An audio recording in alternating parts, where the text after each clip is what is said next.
Hello, आप सभी का बहुत बहुत स्वागत है आपके अपने चैनल ज्ञानी बाबा 875 में।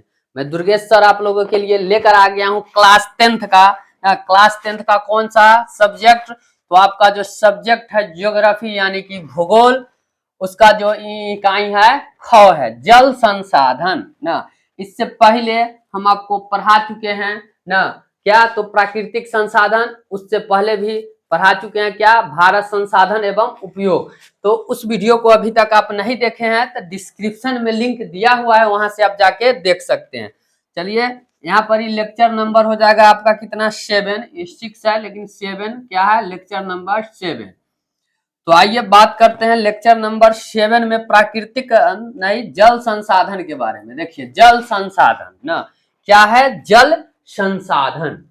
तो संसाधन से तो हम लोग अवगत हो चुके हैं, संसाधन के बारे में जानते हैं कि वे सभी वस्तुएं जो मानवीय आवश्यकताओं की पूर्ति करते हैं उनको क्या कहते हैं, संसाधन कहते हैं। तो यह है जल संसाधन ना। आपने वर्ष 2008 में उत्तर बिहार के कोसी प्रदेश में आए बाढ़ को देखा होगा या इसके विषय में सुना होगा ना। 2000 इसके विषय में सुना होगा, टीवी, समाचार पत्र या आकाशवाणी पर देखा या सुना होगा कि उस बाढ़ की विभीषिका अत्यंत प्रलयंकारी थी ना, जिसमें अपार जान माल की क्षति हुई थी।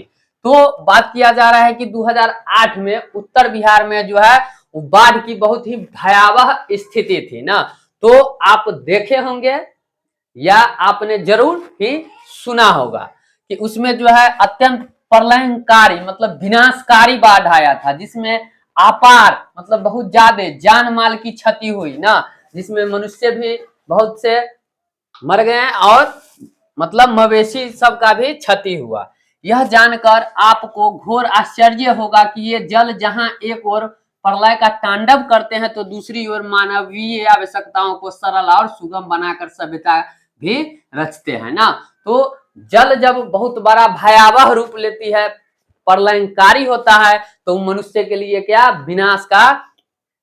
विनाश भी मनुष्य का कर सकता है। लेकिन दूसरी ओर क्या है कि मानवीय आवश्यकताओं को, जो जल है, जल के बिना मानव कभी भी जीवित नहीं रह सकता है ना। तो सरल और सुगम मतलब सामान्य और बहुत ही अच्छा सभ्यता रचते हैं। यही वजह है कि विश्व की लगभग सभी सभ्यताओं का विकास नदी घाटी में ही हुआ है ना। तो विश्व की जो लगभग सभी सभ्यता है उसका जो विकास है कहाँ हुआ है, तो नदी घाटी में ही हुआ है। आधुनिक औद्योगिक युग में भी जल कहीं विद्युत पैदा करने में प्रयुक्त हो रहे हैं तो कहीं औद्योगिक मशीनों को ठंडा करने में ना।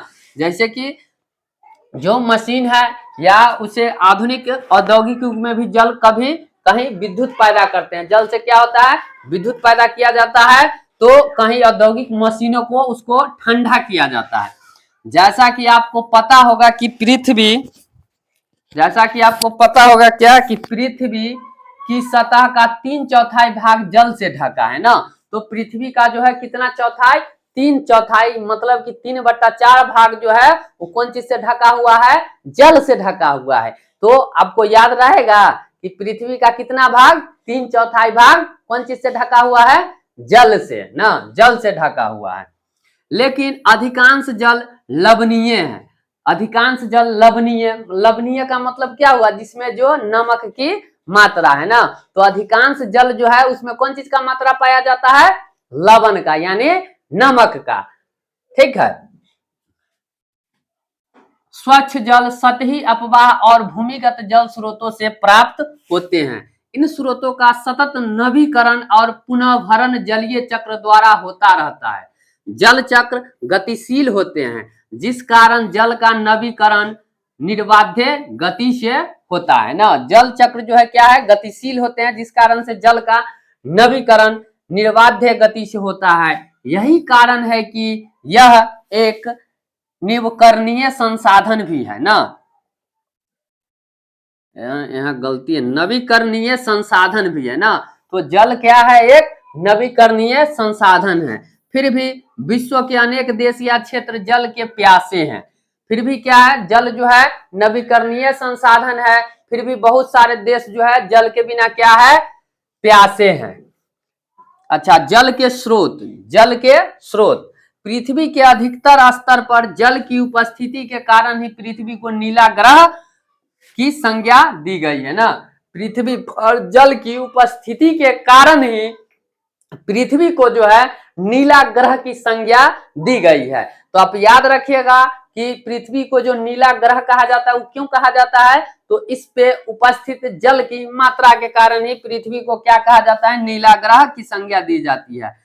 यह जीवों की उत्पत्ति का एक महत्वपूर्ण कारक है ना। जीवों का जो उत्पत्ति का क्या है, जल जो है एक महत्वपूर्ण कारण है। यहाँ जल स्रोत विविध रूपों में पाए जाते हैं ना।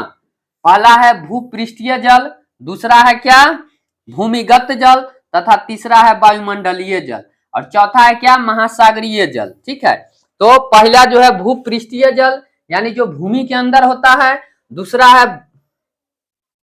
भूमिगत जल ना, वायुमंडलीय जल, तथा क्या है, महासागरीय जल। तो जल भंडार को ध्यान में रखा जाए तो महासागर सबसे बड़े जल संग्रहण केंद्र होते हैं ना। महासागर में जो है वो सबसे अधिक जल पाए जाते हैं। तो जल का जो सबसे बड़ा संग्रहण है वो केंद्र कौन सा है, तो महासागर है। आप जरूर इस बात को ध्यान रखिएगा। यदि वीडियो आपको पसंद आ रहा है, हम जो पढ़ा रहे हैं वो आपको अच्छे से समझ में आ रहा है, प्लीज चैनल को सब्सक्राइब करना ना भूले, वीडियो को लाइक करना ना भूले और अपना प्यारा सा कमेंट जरूर करें। तो देखिए, क्या आप जानते हैं ना, विश्व के कुल जल आयतन का 96.5 ना, कितना, तो 96.5% जल महासागरों में ही पाया जाता है। आप समझ जाइए कि महासागर जो है उस सबसे बड़े जल संग्रहण का केंद्र होता है, क्योंकि उसमें 96.5 96% ना महासागरों में ही पाया जाता है। उनमें मात्र 2.5% ही अलवणीय यानी मृदु जल है, जिसको हम लोग पी सकते हैं। 96.5 में कितना, के सिर्फ 2% ही अलवणीय जल है, जिसमें कि नमक का मात्रा नहीं पाया जाता है। तो आशा करते हैं कि आपको सभी बातें जो है अच्छे से समझ में आ रहा होगा। तो बढ़ते हैं हम लोग फिर अगले टॉपिक पे। अगला पेज है आपका क्या, जो जीवन में भी भूपृष्ठीय और भूमिगत जल का ही प्रत्यक्षता उपयोग होता है ना। हमारे जो जीवन में है वो कौन सा जल का, तो भूपृष्ठीय और भूमिगत जल का ही प्रत्यक्षता उपयोग होता है। अतः इन दोनों स्रोतों का वर्णन किया जा रहा है ना। तो इन दोनों स्रोतों का यहाँ पर हम लोग वर्णन देखेंगे। क्या है, पहला है भूपृष्ठीय जल ना। पहला जो है क्या है हमारा, भूपृष्ठीय जल ना, भूपृष्ठीय जल। तो आइए देखते हैं इसको, क्या है भूपृष्ठीय जल। तो भूपृष्ठीय जल में है, धरातल पर भूपृष्ठीय जल का मूल स्रोत वर्षण है, मतलब कि वर्षा है ना। मूल स्रोत जो है भूपृष्ठीय जल का क्या है, वर्षण। वर्षण का लगभग 20% भाग वाष्पित होकर वायुमंडल में चला जाता है ना। कितना, वर्षण का जो, वर्षा का जो है 20% भाग कौन चीज होकर, तो वाष्पित होकर कहाँ चला जाता है, वायुमंडल में चला जाता है। कुछ अंश भूमिगत हो जाते हैं, जबकि अधिकांश भाग नदी नालों, झील, तालाबों तथा ताल तलाया में मिल जाते हैं। शेष जल सागर एवं महासागरों में जा मिलता है। उपरोक्त ये सभी भूपृष्ठ पर पाए जाने वाले जल भूपृष्ठीय या धरातलीय जल कहलाते हैं ना। ये जो जल सब पाए जाते हैं इसी जल को क्या कहते हैं, भूपृष्ठीय जल या धरातलीय जल भी इसको हम लोग बोल सकते हैं। तो आइए आप देखते हैं दूसरा पॉइंट क्या है, भूमिगत जल ना। क्या है, भूमिगत जल। तो वर्षा जल के धरातलीय छिद्रों से रिस रिस कर कठोर शैलीय आवरण पर जमा जल भूमिगत जल कहलाता है ना। जब वर्षा जल के धरातल पर छिद्रों से, मतलब जो धरातल है, भूमि है, पृथ्वी, इसके छोटे छोटे महीन से छिद्रों से रिस रिस कर कठोर शैलीय आवरण पर जमा जल भूमिगत जल कहलाता है। इस जल के भंडारण में भूपृष्ठीय जल का भी योगदान होता है ना। भूमिगत जल में किसका योगदान, तो भूपृष्ठीय जल का भी योगदान होता है। अर्थात दोनों माध्यम से जल रिस कर बड़े मात्रा में भूगर्भ में एकत्रित हो जाती है।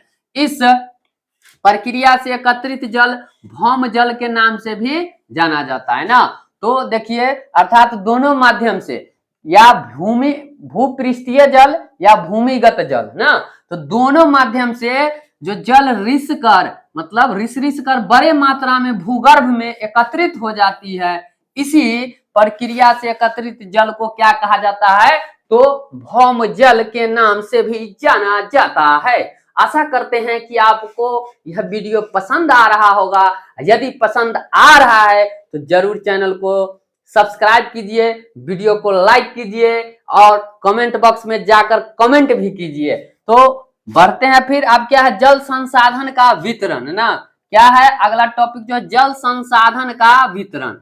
विश्व स्तर पर जल के वितरण को देखा जाए तो पता चलता है कि अधिकांश जल दक्षिणी गोलार्ध में ही है ना। अगर विश्व स्तर पर जल के वितरण को क्या किया जाए, देखा जाए तो पता चलता है कि अधिकांश जल जो है वो किस गोलार्ध में है, तो आपका दक्षिणी गोलार्ध में ही है।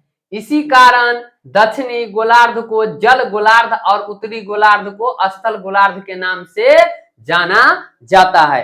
तो आप याद रखिएगा कि दक्षिणी गोलार्ध को किस नाम से, तो जल गोलार्ध, और उत्तरी गोलार्ध को स्थल गोलार्ध के नाम से जाना जाता है। अब क्या याद रखिएगा, दक्षिणी गोलार्ध को जल गोलार्ध और उत्तरी गोलार्ध को स्थल गोलार्ध के नाम से जाना जाता है।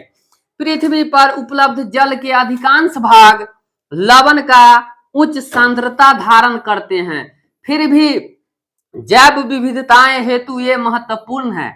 जहां वनस्पतियों एवं खनिजों का भंडार पाया जाता है ना। अब देखिए अगला टॉपिक जो है मछलियां समुद्री जीव जंतु ना, मछलियां समुद्री जीव जंतु। तो समुद्र में जो जीव जंतु है उसके बारे में हम लोग यहाँ पर अध्ययन करेंगे। तो आइए देखते हैं। देखिए भारत में जल संसाधन का वितरण अपर्याप्त है ना।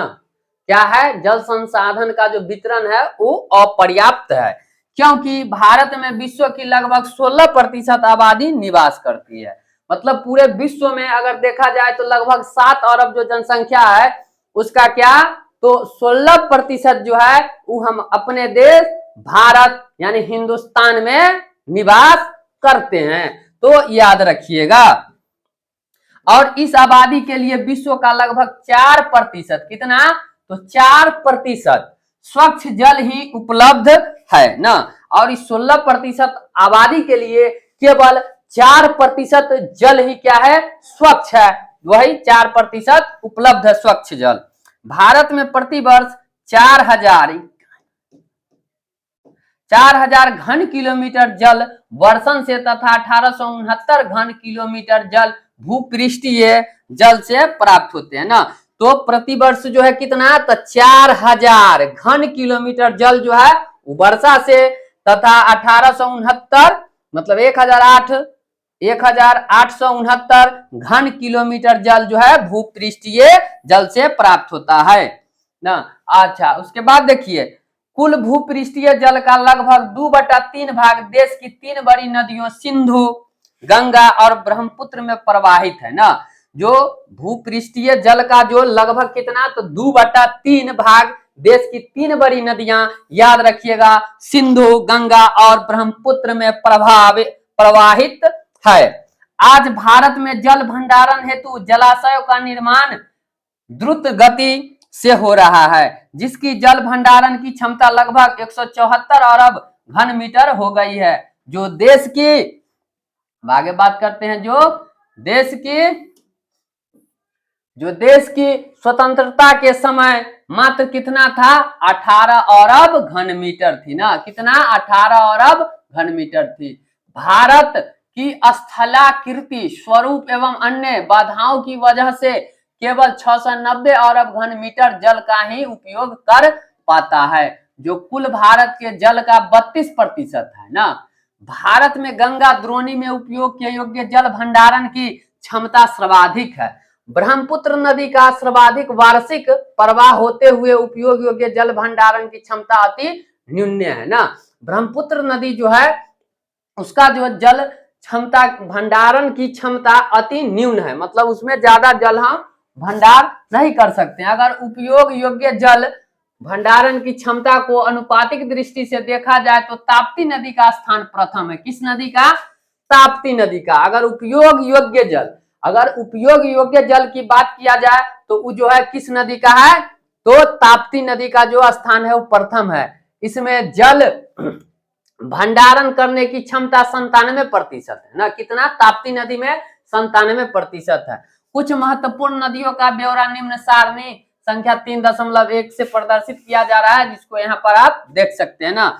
नदी द्रोणी, पृष्ठीय जल प्रवाह, वार्षिक प्रवाह, उपयोग और क्या? भूमिगत जल उपयोग अपूरणीय ना। मतलब देखिए यहाँ सिंधु नदी है ना, अच्छा इसका वार्षिक प्रवाह कितना है? 713। उपयोग कितना होता है? 46.0। फिर गंगा का देखिए कितना है वार्षिक प्रवाह? 5250। उपयोग कितना है? 250। ब्रह्मपुत्र का देखिए कितना है? 629 वार्षिक प्रवाह है और इसका जो उपयोग है मात्र 24 है, 24.0।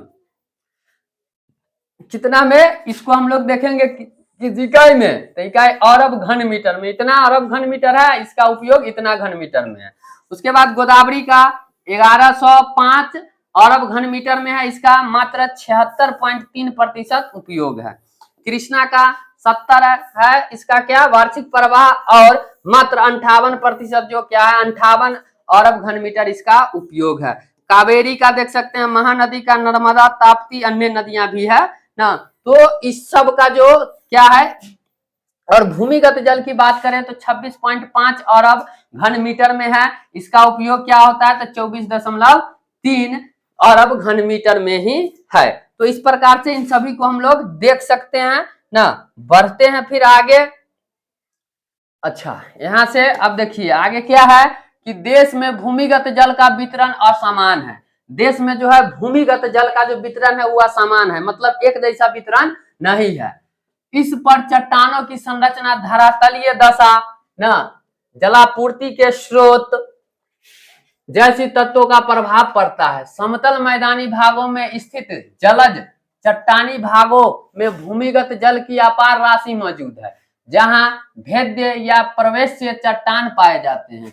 भारत के उत्तरी मैदान में पंजाब से लेकर ब्रह्मपुत्र घाटी तक जो हिमालयी नदियों के कारण मिट्टी से निर्मित हुआ है में सर्वाधिक भूमिगत जल पाए जाते हैं। तो याद रखिएगा सर्वाधिक जो भूमिगत जल है वो कहाँ पाए जाते हैं? तो जहां देखिए जो हिमालय नदियों के कारण मिट्टी से निर्मित हुआ है में सर्वाधिक भूमिगत जल पाए जाते हैं। यहाँ देश का 42% जल पाया जाता है। एक अनुमान के अनुसार भारत में लगभग 443.9 अरब घन मीटर भूमिगत जल उपलब्ध है, जिसका 19% जल अकेले उत्तर प्रदेश में पाया जाता है। महाराष्ट्र, मध्य प्रदेश तथा तमिलनाडु जैसे बड़े राज्यों में भी भूमिगत जल संसाधन की संभाव्यता अधिक है। तो आज हम लोग इस टॉपिक को यहीं पर समाप्त करेंगे, फिर अगले रोज यहीं से स्टार्ट करेंगे। अगला रोज क्या? जल संसाधन का उपयोग। तो आप हमारा अगले लेक्चर का इंतजार कीजिएगा, हम लेकर आपके सामने उपस्थित हो गए जल संसाधन का उपयोग। तो यदि वीडियो पसंद आया हो तो चैनल को जरूर सब्सक्राइब करें, वीडियो को लाइक करें और कमेंट करना निश्चित रूप से नहीं भूले। तब तक के लिए जय हिंद, जय भारत, जय जवान और जय किसान।